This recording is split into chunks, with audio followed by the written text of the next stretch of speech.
That's all? That was it. They had to take down the, that was the remains. They had to take down the arch to rebuild it, but it's still there. It's interesting because the OU, they had the architects describe the whole project and all the technical difficulties they had. And at the end, they lamented that the shul was taken over to be used as a to daven in. They didn't anticipate that. Well, it could be like a monument? There's a monument, a museum, yeah. Regardless of the architects. They had artisans to replicate, they had pictures, they had artisans to replicate every detail of the original.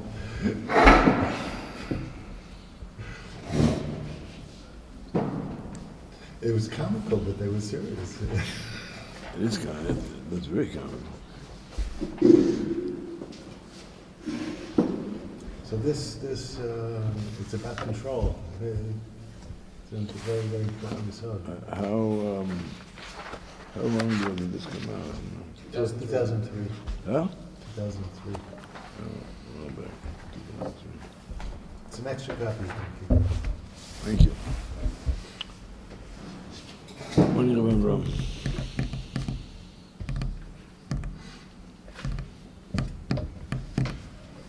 Does this belong to somebody?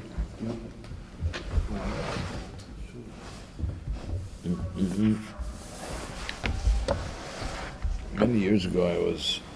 Do you need this? Maybe we don't need it. Where's that? Yes, I don't think we need it.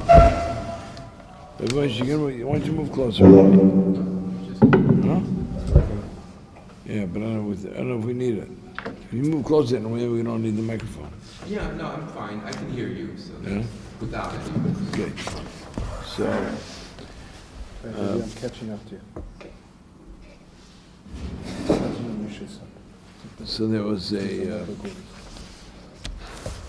the Rebbe and I were scholars in residence at a shul in Chicago. The rabbi, a very substantive person. Oh.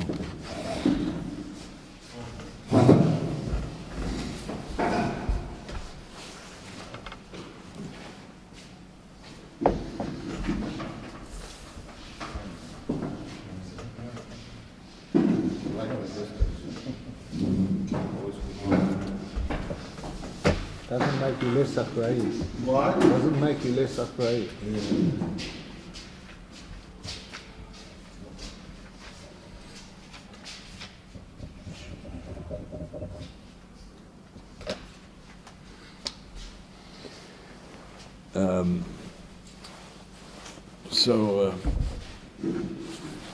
There's a rabbi there, Reb Zev Cohen. He's a very substantive person, and he got up, and this is what he did. Anyway, he came, but he apparently this was his practice. Before the laning, he would pose a question or two so that the mispalim had a chance to think about the question during the course of the laning, and then he would address it after the laning during his remarks. It was kind of an interesting thing. So he asked the following question, and he asked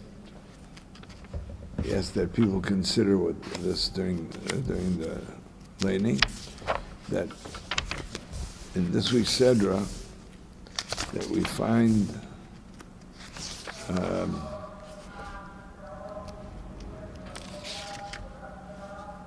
it's about Rav Steinman. No, that's all. Huh? Oh, it's that's all. What is all to Zaka?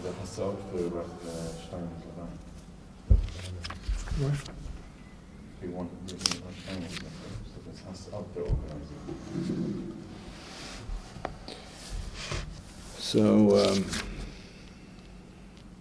it says that when the brothers came and he accused them of being spies, and so it says that they began to to think about why this was happening to them. We were guilty over our brother, and we saw his pain when he pleaded with us. We didn't listen to him. Therefore, this tzara is happening to us.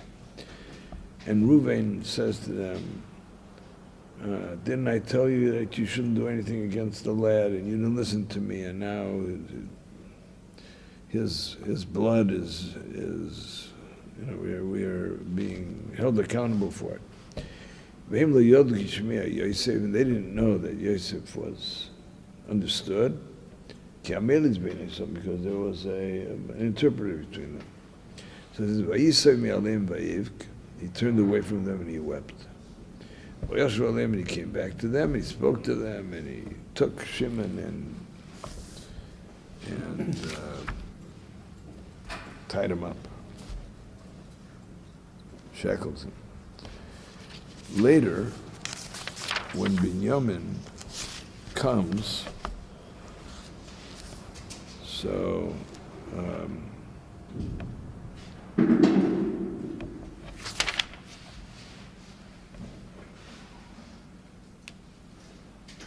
says he lifted up his eyes and he saw his brother Binyamin, the son of his mother. And he said, "Is this your little brother of which you spoke?" And he said, "Yeah." So then it says, "Vayimahel Yosef," and Yosef hurried, "Ki nichmu lo rachama v'lo achiv," because his compassion was awakened over his brother. Vayavakish li, because then he wanted to cry. It doesn't say the previous time. It doesn't say anything about his wanting to cry. Vayavay achadra vayivksham, and he went into his room and he cried in his room. Doesn't say that. It was just there to turn away and he cried, came back. And then it says, Vayichatz panav, he washed his face and he came out, Vayisapak, and he controlled himself. So the rabbi said, "Oh, what's the difference between these two incidents? In each case he cried, but there was a different things happening. The first case it says that he turned away and he cried and he came back.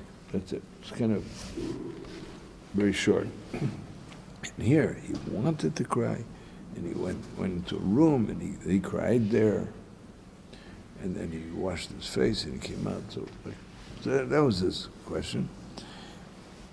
And so after the laning, he said, "Does anybody have any thoughts about it?" So as it turned out, during the course of the laning, I did have some thoughts about it, so I volunteered to talk about it. So I said, this is what I said, the following. What I said was that when Yosef was in the pit, so he said to himself, this thing about blood being thicker than water, and brotherly love, and being devoted, and being to overlook things. Not true. There's no, my brothers could want to kill me. If my brothers would want to put me into this pit. So he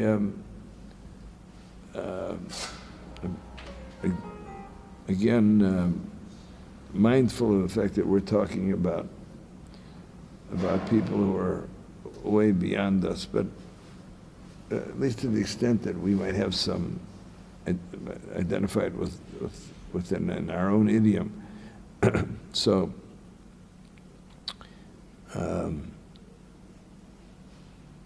Yosef became very cynical about that whole thing. It was interesting. Elie Wiesel, in his first book after the war, he wrote this book called Night. So he wrote that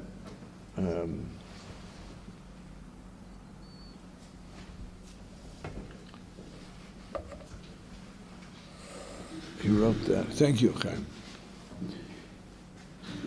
He wrote that this thing about parents loving children in a sacrificial way couldn't be true because in the death camps, he saw a father fighting over a crust of bread with his son. The crust of bread, and the father, wanted to grab it before his son. So that to him proved the fact that it wasn't true. And he also at the time, was pretty much into the God is dead theory, that whole thing. But and over time he got over it. But he didn't marry for a very, very long time afterwards because he felt that all of these trust relationships were not authentic. So the problem with his conclusion was that when a father in the death camps was fighting with his son for a crust of bread, the people were so deprived of nutrition. People's minds were no longer whole. You weren't dealing anymore with a father and a son. You were dealing with people whose had been stripped of their abilities to react normally. It wasn't that, you can't extrapolate from an abnormal situation to normal situations. A parent will take a bullet for a child. But when they're no longer human, you can't extrapolate. So that was the problem with his conclusion, with his reasoning at the time. So Yosef, in a moment of extreme anguish and extreme betrayal, reached the conclusion that it just wasn't so.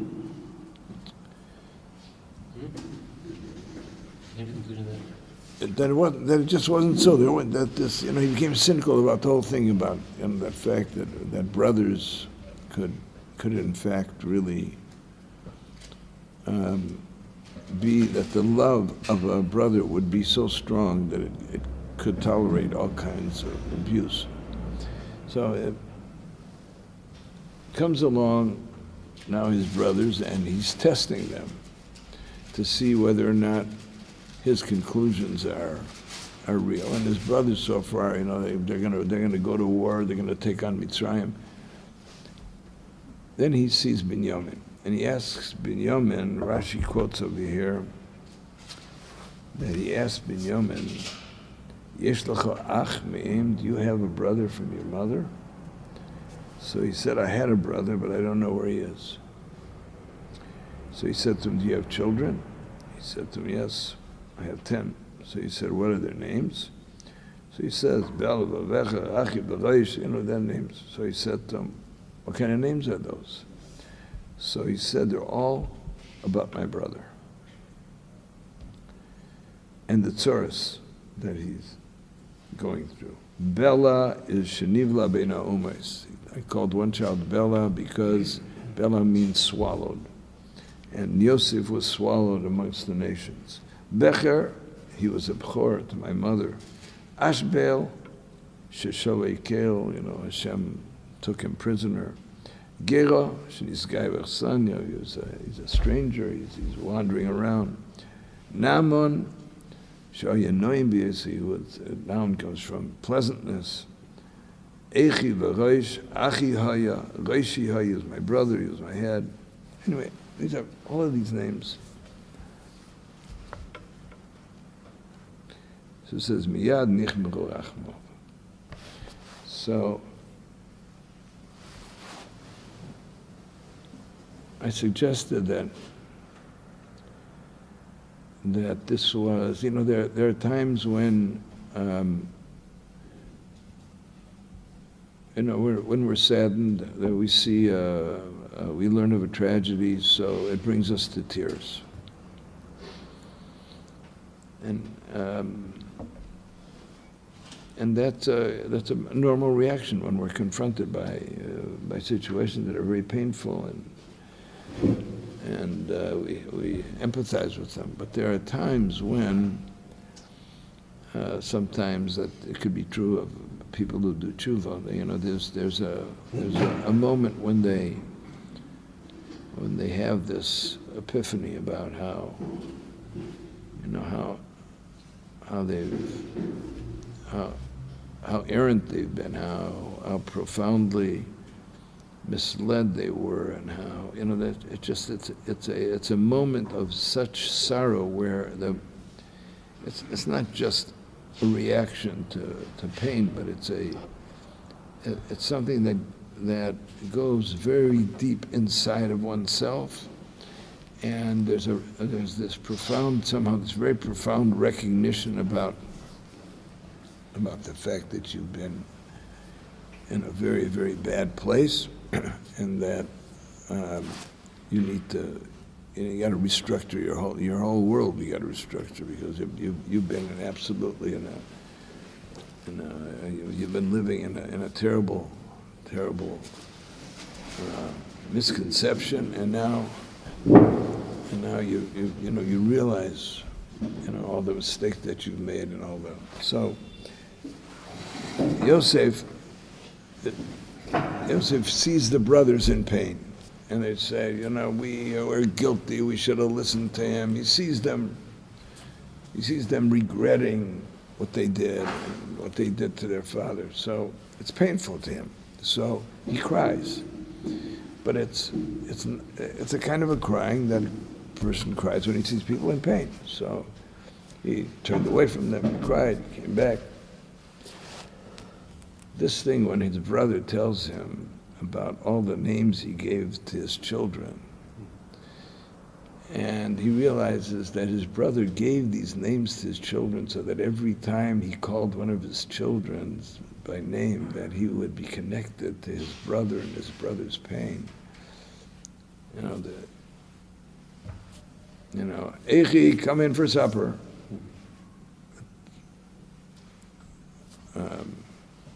So he realized that the conclusion he reached in the pit, and that he had been harboring all these years about the fact that brothers don't care, because here he is, he's been in Mitzrayim here now for all these years, and nobody's looked into him, nobody cares. And all of a sudden he realized, so this is a different kind of crying. This is a kind of crying where he has to go. It says, "Vayevakish livkos."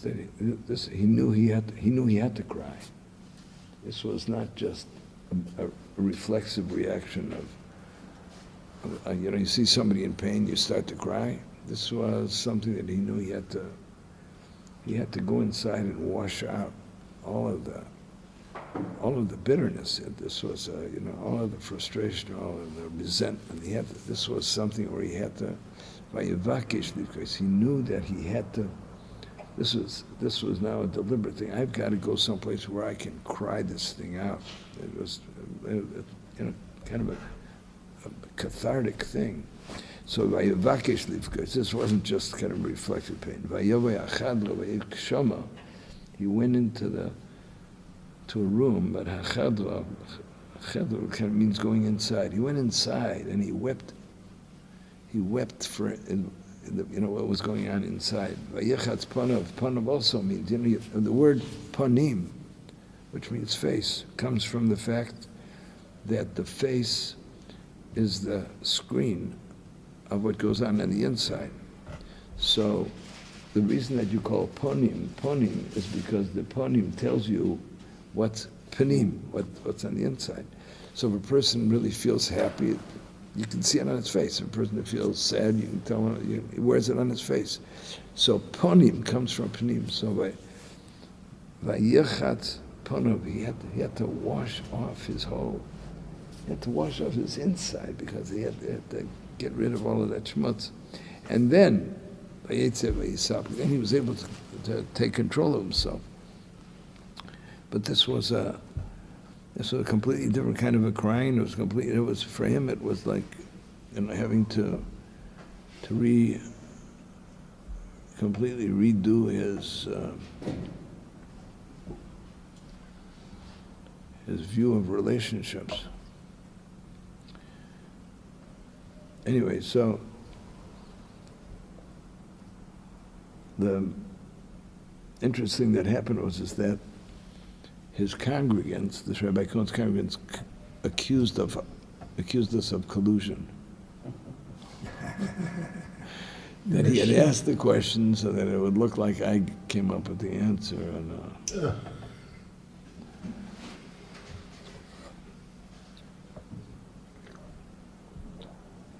It had to come from Binyamin, that thing. The other brothers, did they name their kids after Yosef?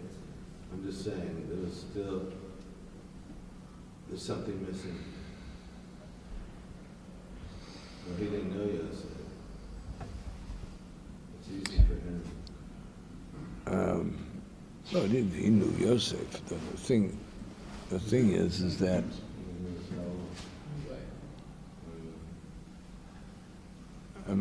I can hear the fact that the brothers didn't do it because that would have reminded them of their guilt. They would not have named their children for Yosef, knowing that every time they called one of their children by name, that it was reminding them of the crime that they'd committed. Did they also, did they change their opinion of him? That's an interesting question.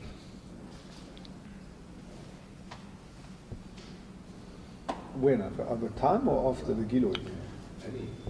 At any time. And you see that at the very end that they're afraid that Yosef is going to avenge himself. But even before that, so they made a judgment. They did what they did. Maybe they regretted doing that. But did they? It seemed like to begin with they didn't like him. But apart from the fact that they felt he was higher, they also Right. They really didn't like him. Yeah. It's caused they didn't like him because they thought he wasn't behaving in a fitting way. He tries desperately to reassure them it's not their fault, and this was Hashem's choreography, and he did it because he needed to. He tries, but I don't know if they. Even before that, when they were coming to use it, they knew they made a mistake. That much they knew. Right? Because what had done to their father. So Rashi quotes this medrash that Vayeldu Achi Yosef Asoro, that they came down, they were united in the fact that they had to find him. But there were 10 different levels of the way in which it's an interesting expression in Rashi quotes this medrash.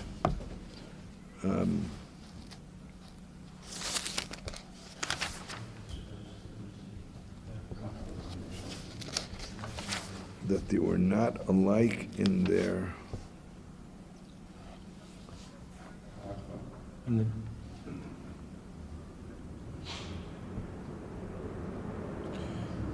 Rashi says on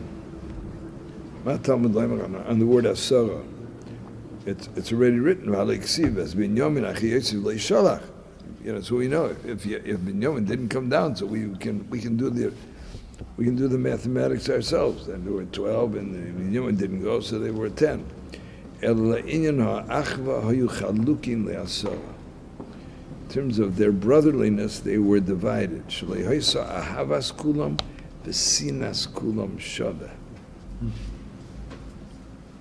That's interesting. If they say that, there's havas kulam, it says sinas. Sinas kulam.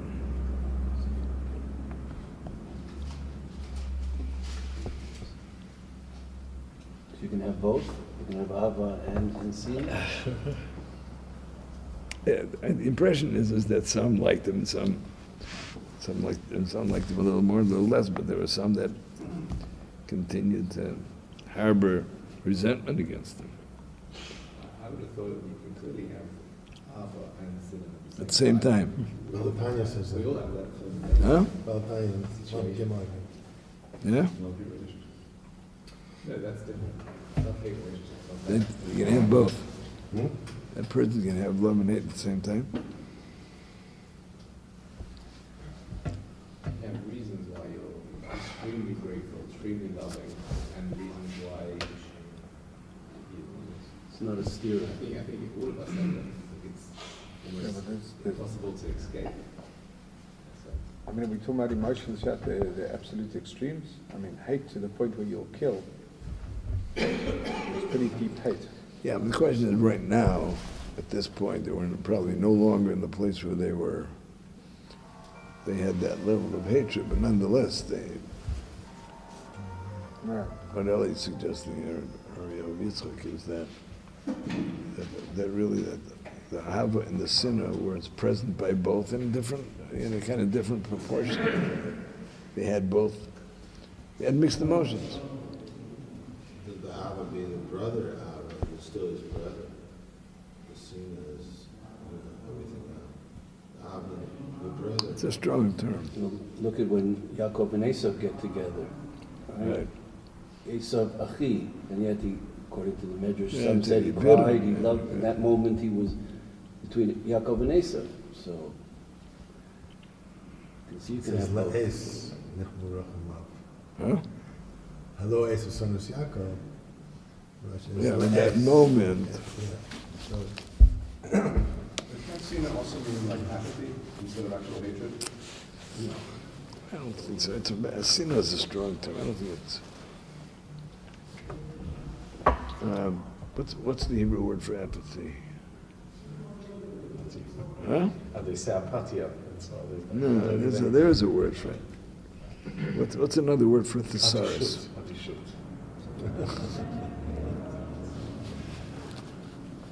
What is it? Adishut. Adishut, right. Adishut. With an ayin, No, it's an aleph. Adish, that's right.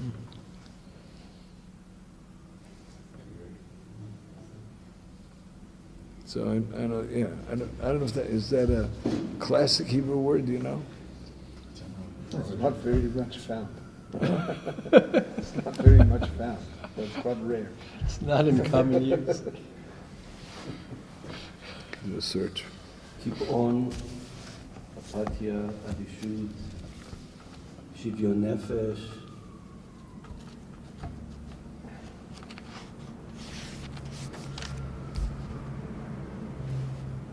I also wanted to ask you, Eli asked about the brothers, Kalepa Yosef. At any point before the brothers came down to Mitzrayim, did Yosef have like an epiphany to understand maybe where they were coming from? You know, if we say we understand that the brothers believed they had reasons to... In other words, did Yosef ever understand his complicity? Right, yeah.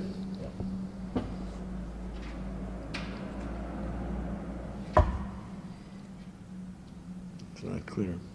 Well, there is a point where they start, where they say Avala Shamnu, Shemna, and that Yosef then, Rashi says, goes off and hears them and goes off and cries. But that's at that point. I was wondering like, whether maybe before he was in the bar and he was had thoughts. Maybe, he had plenty of time in a sense to think, what's happened.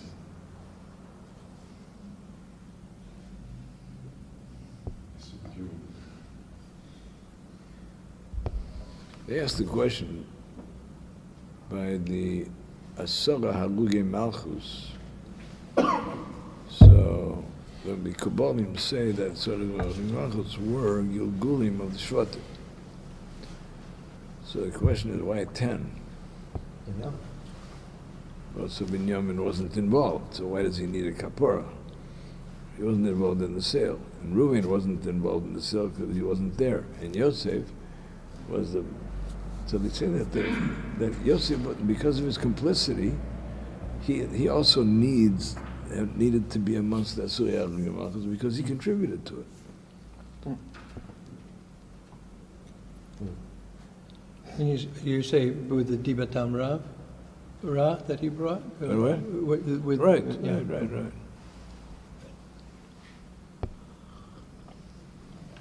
Also, he got Musaf from Yaakov for announcing his alive. Right.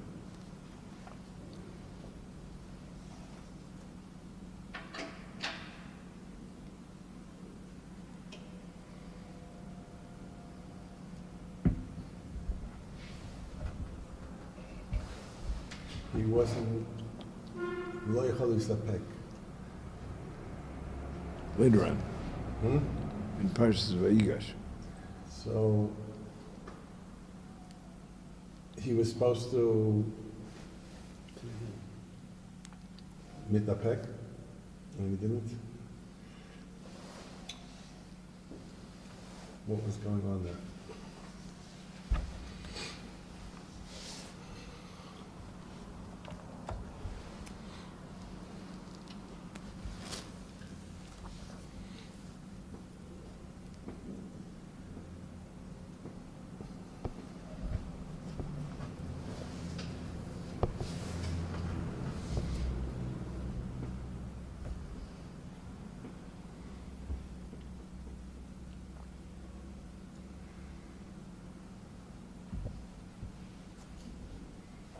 They're asking, why would he have wanted to?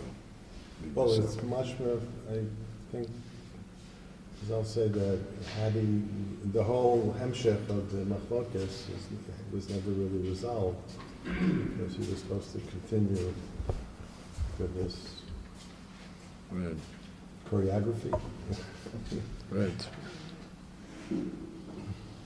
I don't remember where that comes from, but I do remember saying that had he been able to sustain it a little bit longer, then some tikkun would have happened. His father was never something bad down to him, so maybe he was planning for the second dream to happen before he would tell him, if he would tell him. Maybe he wouldn't tell him. Especially if he thought his father was involved. Did Yaakov ever end up bowing? I think so. Yes. He did end up once. Certainly, in Parshas Vayechi, when Yosef comes to him there, it says that he was rishtach. What about when they? I don't think when he first met with him. I don't think he bowed to him. Again, that might be Yosef was trying to. Yosef felt that it seems like Yosef felt it was his responsibility to make the dreams come true. Yeah, but isn't that, otherwise he would have long ago revealed himself to his father. He had to follow through. What kept him going in Mitzrayim is the Moshe. Didn't he think his father was supposed That I can't tell you, but I'm saying that. If he didn't feel that his responsibility to see that the dreams eventuated, he would have long ago revealed himself back to to? Why? Yaakov. How did he not know that Yaakov was involved? Why would he allow Hashem just to bring it about? That he has to fulfill the dream. If it's the hashgacha of HaKadosh Baruch Hu, he... You get the sense that, I No, I know the you- sense I know that you. he felt he had to do it as opposed to let it happen. That's why.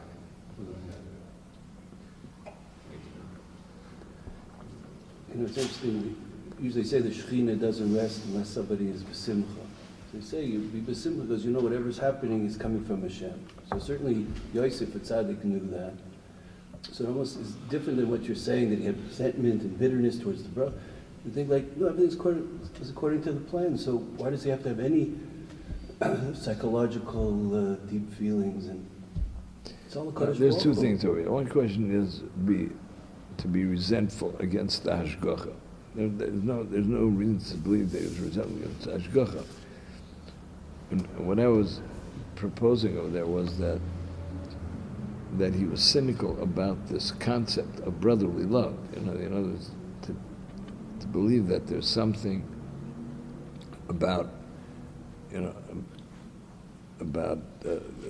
family where this concept of blood is thicker than water. That concept. Then, so he may have been very much simple about the fact that this was meant to be, and it's good for him, and he was okay with that. In fact,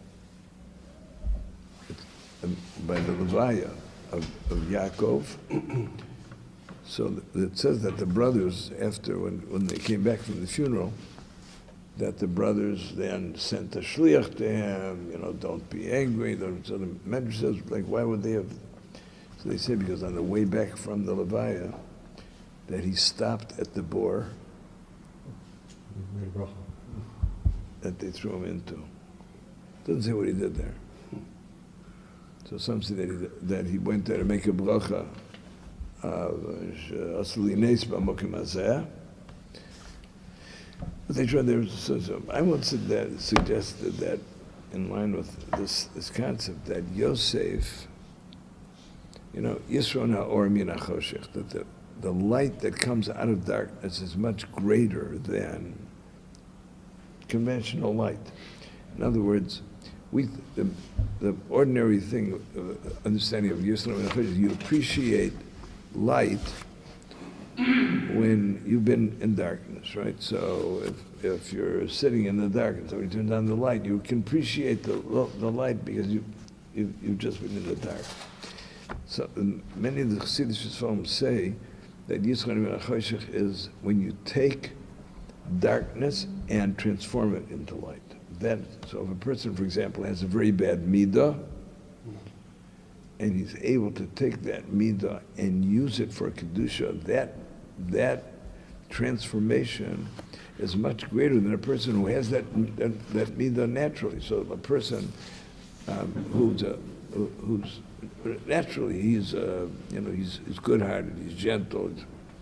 That's not as great as the person who has a violent disposition and he conquers that disposition, and he becomes a person who's patient and gentle.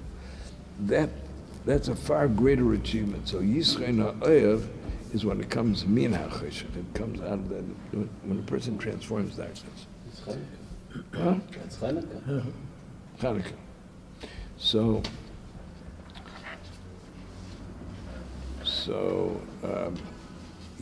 when Yosef looked back at his life and wanted to see what his finest moment was, so he realized that his finest moment was when he was in the bottom of the pit and he was not angry at God, and he accepted the fact that this was hashgacha, and he was, in a certain sense, he had that simcha, which is like, so the fact that when he looked at his life and he realized that this moment for him was a transformative moment, and which was never equaled any time else in his life, he missed that.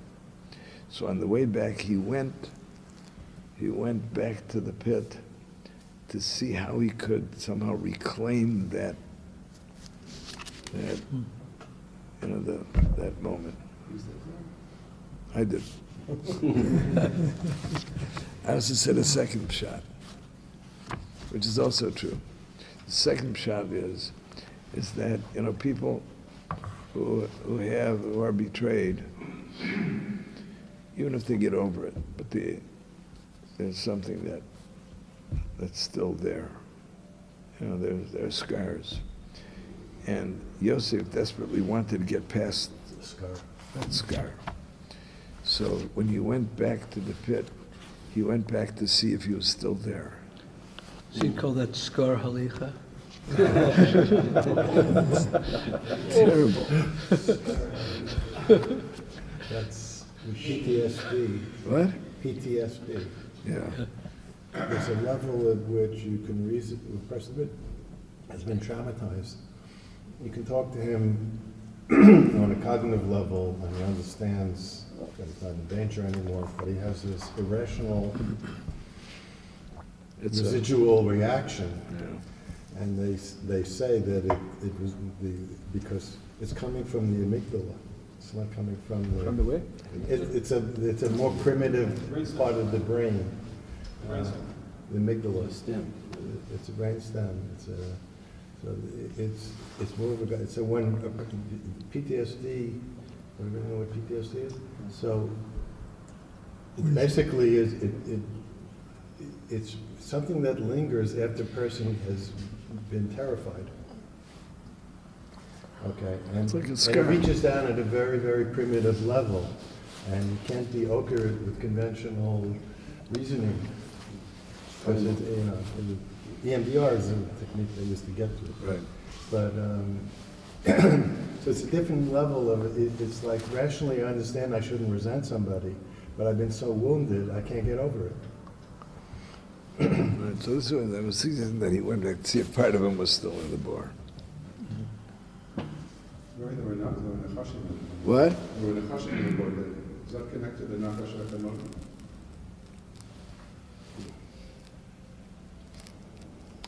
Who was guilty of Lashon Hara?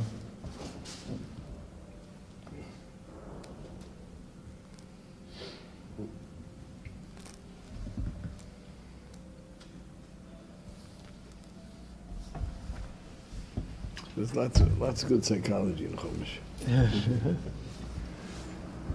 But it's interesting. You were saying last week with Yaakov, you wanted to sit b'shalva. And you mentioned the story of your great-great-grandfather with the Sfarim that were burnt. What I took from that, and maybe even was saying today as well, is that although, yeah, this is the Hashgacha, we have to accept that, but it's natural to feel some kind of pain, Right. even when there's And to swallow the marrow. Right, one shouldn't even push that down. One has to, that's part of the experience. Right. No, but to keep holding on to it, though. The next example he gave of your great-grandfather was that he then made a l'chaim. He was happy. It wasn't like he was... Well, yeah, it depends, if it's something like a very traumatic thing, that's like because my understanding of PTSD is it's something that the person felt their life or something was under threat. That's something that It's primal. is, that's, the person's still there. But why through the history is we're still doing this kapara for the brothers, Surah or the Malchus, other things through the brothers, it hasn't ended. It has not ended. It has not ended. It had not, or it still had. It had not, still not. Still not. Still not. But it's, in other words, there was never solved. Every pidyon haben, in a certain sense, is a little bit of a redemption, because the amount of money that you use is the amount of money that they figured Why in the hasn't sale. it been solved? What? What do we not solve? It has not been solved. We're always trying, we're still working on the eggs and baskets.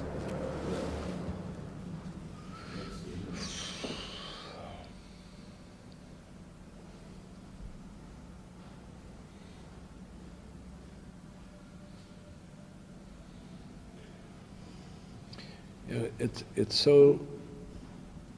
so not intelligible. You had, for example, the thing with Chum and Canaan.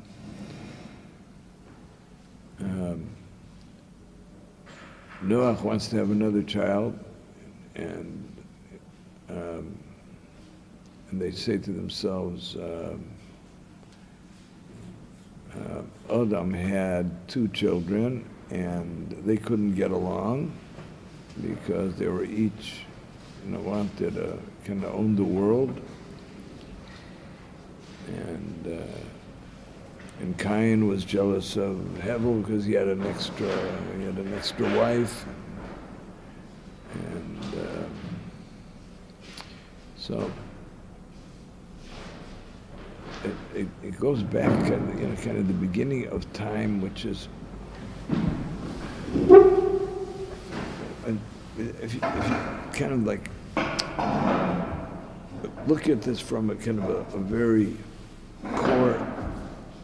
core experience, the problem that we have when we live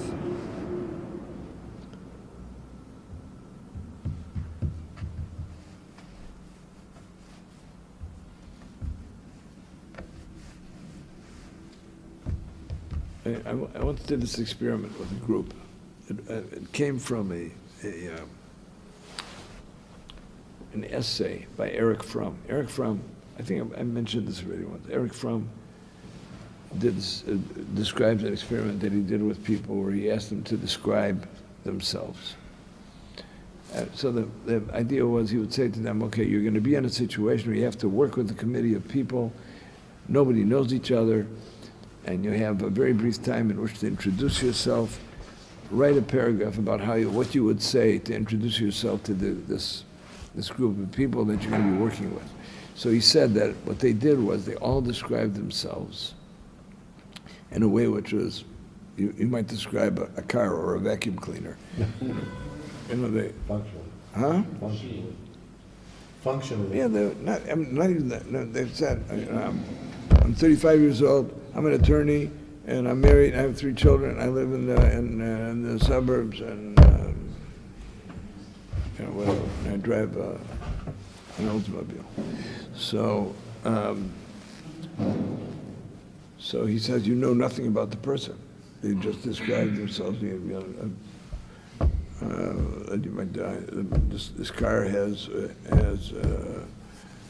automatic transmission and cruise control and nice hubcaps, whatever. So he said that people think of themselves in that way, and instead of. So anyway, I gave this thing to. I did it with several groups of people, and they were very true to what Eric Fromm was saying.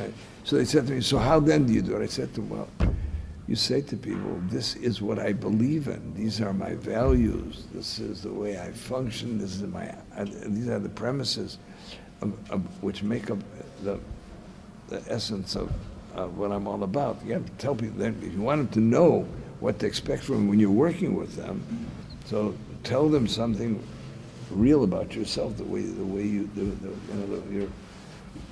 what your priorities are, what your weaknesses are, what your strengths are, and tell them something about yourself.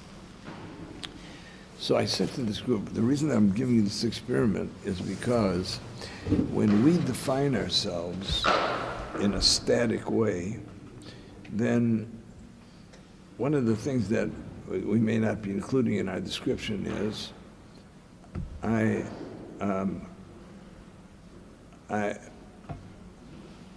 have $100,000 in the bank.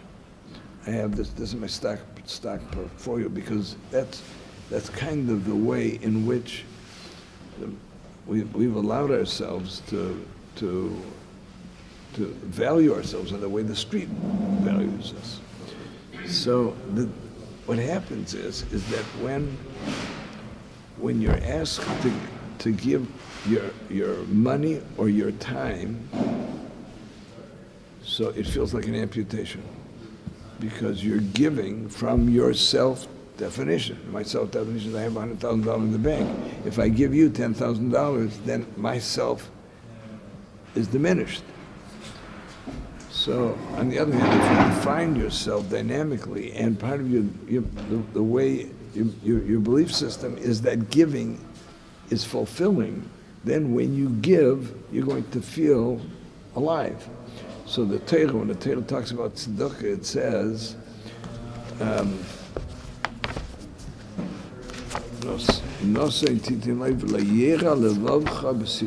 give to the person, your heart shouldn't hurt you. And the reason that the Torah is telling you that, because if your heart hurts you, then it's a sign that your self-definition is in a bad place. So, why am I talking about this? How did we get here? Eric Fromm. Huh? Eric Fromm. Yeah, before Eric Fromm. Question that Chaim asked, but I So don't know. you'll say return to the board, we're discussing why. And lingering, you said this issue is lingering in generations, it's still around.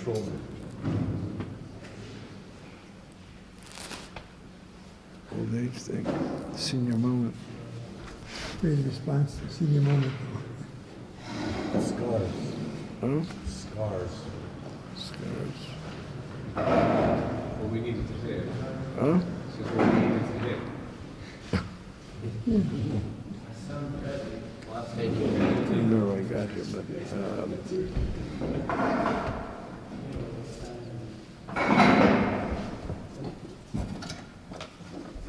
Any Hanukkah thoughts? maybe it was something you said. Was something you said? What? I'm trying to figure out how I got onto this. Self-definition. Yeah, self-definition. You said something. Self-defined. PTSD? Yosef is defining himself. Wasn't Chaim's question of why is this issue still lingering in us, the generations? Oh, no, it was about right? That's really about somebody. Why is this still we haven't done the tikkun yet? Oh. Right.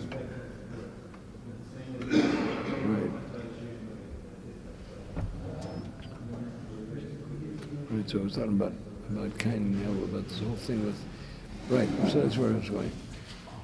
So where I was going was the fact that from the very beginning, to the extent that the self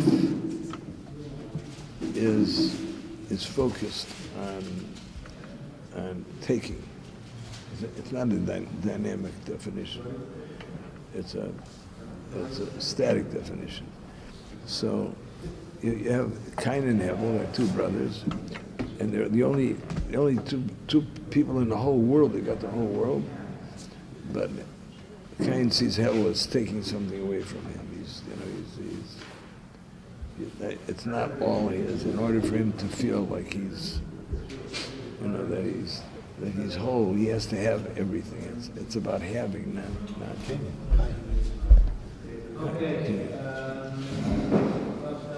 And that